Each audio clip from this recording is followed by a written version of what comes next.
How did civil or conscription differ in the Union and Confederacy? Imagine a nation torn apart by war, where both sides needed armies fast. To fill their ranks, they turned to conscription, but how they did it was quite different. The Confederacy started its draft first, in April 1862, making it the first to impose a military draft during the war. They initially targeted men aged 18 to 35, but as the war dragged on, they expanded the age range to 17 to 50. The Union waited nearly a year, passing its Conscription Act in March 1863, and they focused on men aged 20 to 45. Both sides required able-bodied white men to serve, but the rules about exemptions and substitutions caused quite a stir.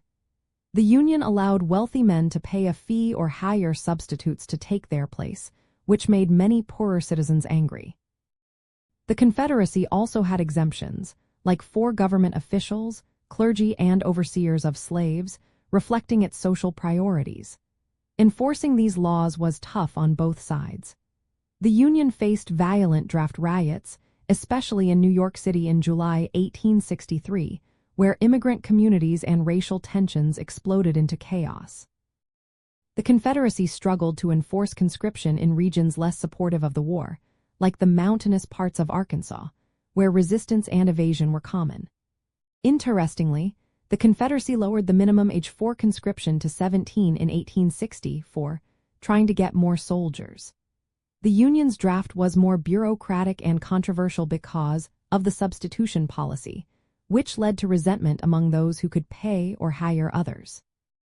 Socially, the Confederacy's draft challenged its ideals of states' rights, since the central government in Richmond was forcing men into service, which was ironic given their reasons for secession.